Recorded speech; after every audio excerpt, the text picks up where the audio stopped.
It's called a promo, Shut kid. your And mouth, if you want to John. be the big dog, you're going to have to learn how to do it. So go ahead. You ready? No! I said, are you ready? That was good. Glad you finally decided to pull that giant stick out of your butt and have some fun for once in your life. You're uneducated marks! You sit there on your phones tweeting out your opinions like they're worth a damn. Let me explain something to you people. You don't know shit! And I'd like to think that maybe this company will be better after Vince McMahon's dead.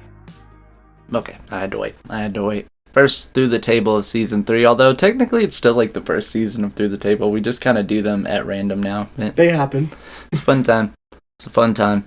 This Through the Table has been in the list for quite some months, and it's not going to be a long episode because there's not a lot to it, but to my knowledge, we might be the first people on YouTube to really be discussing this, because that's why there's no context to this, because, I mean, I couldn't really find anyone video-wise talking about it, and if you know somebody, put the link in the comments or something. I want to hear somebody else who are talking about this. But today's Through the Table is a little trip back in time to a website that I used to be on as a kid, and not a lot of people know about this website. This was before we called the WWE fans the WWE Universe. This was a website we had called WWE Universe.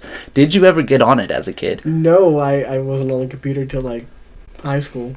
See what I mean? Like, that's why I don't expect this episode to go long today or anything like that, but it is something I want to shed light on because it was a really integral part of my childhood and a really cool time period to be a wrestling fan. Let's go. It was kind of right towards the latter end of the MySpace era when people were just starting to integrate from MySpace onto Facebook and whatnot. WWE really wasn't on social media yet or anything like that other than what people would post. So they came up with this concept. They're like, let's make our own MySpace. Okay. It was called WWE Universe. You see the logo right here. That's an okay logo. Yeah, but this was the very beginning of what WWE Universe was and how we ended up coining the fan base as the WWE Universe. It came from this social platform. I think I remember hearing something about that somewhere. Let's read this post I found on Reddit and searching into this. So, WWE's Forgotten WWE Universe social network from 2008 to 2011. And again, not a lot of people know about this or talk about this, so this one Reddit post was like the best context I could find. Wow. Yeah. Well, Reddit is Reddit. Let me drink my coffee and then I'm going to read it. I believe in you. And get the hair out of my face. Hey, I'm going to let you know now, for those that watched the Season 2 episodes and saw my episode I did with Cardblade, he was the worst co-host. He wouldn't cover for me when I need to fix my hair. I'm glad that you do. Yeah. The WWE Universe social network was launched in late 2008 and closed in early 2011, being around for just 2 years and 2 months, and I lived every one of those days. Damn. This was my favorite website as a kid. I mean, that's fair. I don't remember this at all. Before finally yielding to the popularity of Facebook, Twitter, and Instagram, WWE tried to create their own social media networks. The tout debacle is more often remembered as one of WWE's botched ventures, but I never see anyone talk about the WWE Universe site as they should. And again, do you remember tout at all? This was a dark period for WWE. Oh my gosh, dude.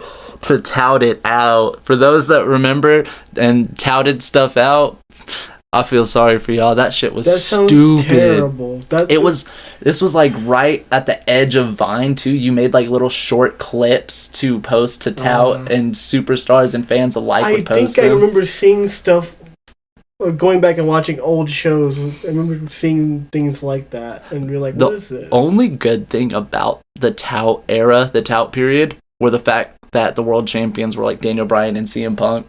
That was the only good thing about that time period in wrestling. Everything sucked, and even people would even argue that those guys as champions weren't even like what they could have been. Right. That was a dark age, man. I mean, not the dark age, but hey, we touted about it, so. Amen. I digress. They made the wrestlers use the site to try and make the fans feel closer to them, but they wanted no part of it. Did you use this site at all? And if so, what are your memories of it? Well, we already know that you don't have memories of it, but mine are fast. Through like those 2 years and 2 months, I was on this website every day, multiple times a day, more than MySpace, because they replaced like how MySpace had friends with fans, because you're WWE fans, so you had fans, and you could always go in these like forums and talk about certain superstars. I remember, again, excuse me guys, I was a fucking 12, 13-year-old kid. I was mischievous. I went in a forum one time and convinced a whole small group of people that I wrestled Kofi Kingston on Heat one time. Heat wasn't even a fucking thing anymore, but people somehow believed that I had this like dark match against Kofi Kingston. Oh my god. Fucking hilarious. Yeah. Oh my god. Let's go ahead and pull up. This is one photo we got here. Let's go and pull it up. This is how the site looked when it closed down in 2011. We're gonna pull that one back up at the end of the show too, but sad day, man. I remember seeing that and just being heartbroken. I can imagine. Yeah. All right. Let's pull this one up here. Full screen it for us. You guys are gonna see it mini screen, but full screen it for us. So this is how it used to look at layout wise. You come here, you log in. I'm trying to remember what my shit was, because my email back then, I won't tell you my password, of course, even though this website's dead. I'll probably use the same password. My email back then was Joshua Bryan 111. I was that big on Bryan Danielson. I loved him so much, man. Don't we all? From the day I saw him wrestle Austin Aries in ROH, I said, he is the guy. The guy. Let's see. I think the other photo I have is a bit older, although before I close this photo, I want to like look and kind of read through some of these articles. WWE on Twitter, WWE said, where are they now? The Headbangers. Oh man, the Headbangers. Let's classic. Let's see, retweet Zack Ryder. Finally, a pic of me with Justin Bieber and Miley Cyrus. Oh my god. Whoa, whoa, whoa. Whoa, whoa, whoa. Up here at the top, Fatal 4-Way. Swagger defends title against Champion Trio. Look at CM Punk with his Straight Edge Society mask. You remember that? Yes, I do remember that. Dude, you should have been on WWE Universe. We were having a blast. Okay, WWE games, are you game enough? What is going on here? I know, I can't tell you what was going on right there, but I'm really interested to know too. Did they have like flash games on the website? That would be amazing. I don't remember them having any, and if they did, I'm sad that I missed them. Rey Mysterio, Big Show, and CM Punk are all chasing the World Heavyweight Champ Jack Swagger on the road to Fatal 4-Way, June 20th, in Long Island, where MJF will be live in attendance. Oh, kid was a draw. All right, let's say at the top here, real WWE fans, real WWE prizes. Will you be the next winner? Nope. Let's move along. I'm telling you though, this is a trip, man. It was my fucking jam. It was my pajama jam. Let's look up here. Full screen it for us. I like the little the crowd up here. I like that. That's pretty nice. Yeah. So, and I'm glad. I wish I'd pulled this one up first. This is how it looked when it first had came about, and this is what I remember the most of. I would see this layout all the time, and you could only pick like the layouts that they had in their thing. So this was also the layout I had on my page. I'm trying to remember who my profile picture was of. Because it could have been of Daniel Bryan at the time. It might have been of the Hardys. That makes sense. I was having the real big Jeff Hardy phase during this. What about Punk though? No, and see, that was the thing. Like, I always loved CM Punk. Again, I can't believe we're at this stage in our life now. It's 2024, but like, you put me onto CM Punk when we were kids, so it's crazy to think about that. But he wasn't my favorite back then, as you know. Shawn Michaels was a huge favorite of mine. Yes. There's old Shawn right there. And also, I don't realize the magnitude and how awesome this is when I say it, but Shawn Michaels was the first main event I saw live, and like, I can't get over that. My first live event my dad took me to was here in Odessa at the Ector County Coliseum. I have the ticket over. In fact, we're a video podcast. I'm gonna get the fucking ticket right now. He's gonna get the ticket. He's gonna click it and then tick it. Sorry for bumping the microphone. Whoops. You'll fix that later, guys. It's fine. No, he won't. But while he's there, I'm going to tell you guys a little story. There once was a guy doing a podcast, and it sucked. The end. It wasn't ours. Yeah. It wasn't mine. No, but I just want to point out, I'm looking at this. Like 3 of the 4... Couldn't have been ours. 3 of the 5 fan photos here are females. And you notice there's a very provocative one right here. Man, it was a different time. I had a Kelly Kelly poster in my room. Also, for the remainder of this podcast, I'm going to be wearing this hat that's signed by John Bradshaw Layfield, JBL. Now he's just showing off. Hold on, let me pull out the... Howdy. Yeah. That's sick. That's sick. It's got the snake skin on the inside, and that's sick. Boom, look at that. Beautiful. All right, so JBL hat on. Let me go ahead and show this here Tiki. WWE Raw ECW Road to WrestleMania presented by 12 Rounds. The John Cena movie, 12 Rounds. Friday at 7:30 p.m., March 13th, 2009. Here we go. Opening match was, I can't remember everybody in the tag match, but it was Kofi Kingston, CM Punk, and Mickie James teaming against, like, Cody Rhodes, somebody, Beth Phoenix, somebody.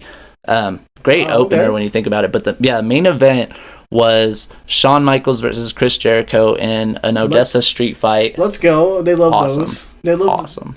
They love the Odessa street fights. I've seen 4 Odessa street fights live, and that one might be my favorite, though I can't remember it as well as I remember Dean Ambrose and Seth Rollins. That was my favorite one because I almost for a second, even again, I was over the age of 18 at this point, I thought for a second I might see Dean Ambrose win the WWE title at a house show. Talk about gullible. Talk about young Josh. But hey, rest in peace. You know who stopped him from winning it? Who interfered in the match to help Seth Rollins win? Bray Wyatt. Bray Wyatt. Oh, Bray Wyatt. Rest in peace, Bray. Dean Ambrose and Bray Wyatt were having a feud at the time, so made sense. I didn't see it coming though. Predictions at 4down.org. The Hardy Boys. These are groups that you could join in, right? So here's your predictions group. Here's your Hardy Boys group. Degenerates. This is fucking crazy because I actually was a part of this one. So that's fucking funny that this is on here. The Chain Gang, is that John Chain Cena's? Gang is the clique. Yeah, of course. Of course, Dylan. You know that. Hey, he has a lot of monikers, and I don't remember all of them anymore. And I'm sure you don't remember because you're old, but we're the same age, so what of it? In the 6th grade, every Friday I would wear my John Cena Chain Gang shirt. I do remember that. That was my jam. And then by the time 8th grade hit, it was replaced with my Jeff Hardy shirt. It's hilarious. Yeah. I had like a Friday wrestling shirt every week. Man, Dusty Rhodes is on the fucking superstar profiles. Wow. Shane McMahon, Sergeant Slaughter. What is this field? Shane McMahon, Sergeant Slaughter, Dusty Rhodes, CM Punk, Shawn Michaels, Chris Jericho, Rey Mysterio. I wish I could hit the next right there. You would go to videos and you would get the laggiest fucking videos of wrestling going down. But blogs would be where it's at. You would go in blogs and people would just be writing like absurd ass shit. This was a really cool way to connect with fans. And again, I wish I'd experienced it at an older age rather than being so young because this was my childhood. But like, I could only imagine being, and I say this all the time, I can only imagine being an adult fan back then and like experiencing the product as an adult as I do now. It's crazy that's always a thought. Nothing is better than experiencing wrestling as a kid, though. It'll always hit better when you're a child. All I know is, and I'm not going to mention, Howdy. well, I guess it's on there, but I love that we have an ad here. Micro Place. Give a good gift this holiday season. We don't probably have to bleep that out. I don't even know if they're a thing anymore. I know, but like, you never know. They probably got bought out. They're probably an NFT or something like that. Man. Corporation now. What I wouldn't do to just go on the fucking website one more time. If only. If only. You can't Wayback Machine it? Nope. Let's pull this picture back up. This hurts. Again, no warning either. Like, you just logged in one day and it was like, deuces. And then, like, a year later, yeah, tout was the thing. Oh, God. Touted out. It's always that thing, like, when things close or shut down, you always think either they're never going to do something like this again, or they have a plan to do something like this again, and it's going to be way worse. pull me back up on this. The Are You Game Enough screen again. I want to look at this one more time before Are we. you game enough? You So- live chat. Who was live chatting? I never did the live chats because, again, internet cannot keep up back then. It could not keep up with shit back then. But very interesting enough going back here. Superstar profiles. What is this lineup? Zack Ryder, Let's go. JTG, Let's Shawn go. Michaels, The Great Khali, Nikki Bella, a young Nikki Bella, Dolph Ziggler, Hacksaw Jim Duggan. I love that Hacksaw Jim Duggan is here. Let's go. The Miz. Fan photos. The Miz. None of these guys look like The Miz, but they're too blurry to where I can't see. Yeah. Who the heck is Sarah? I don't remember where Invite would send you either. But blogs and forums, those were the places. Hell yeah. Rest in peace, WWE Universe. You were a fucking gem that was not appreciated. And I hope, if nothing else, this short Through the Table episode today just brings light to WWE Universe and lets the younger generation know how good you actually fucking have it. Yeah, look at you on your Twitters and your Instas and... Your Instas. Yeah, I'm talking like an old man because I can. You sound old. I'm not old, but I it's way better nowadays. And in other ways, it's way worse. But that's another topic for another day. Presented by 12 rounds. This episode is presented by 12 rounds. Dude, what a gem. Shout out to my dad for taking me to this show to see Shawn Michaels. Yeah. My dad didn't even like wrestling or anything. He just knew I loved wrestling and Shawn Michaels. So, what a guy. Yeah. Shout out to Josh's dad. That's a good one.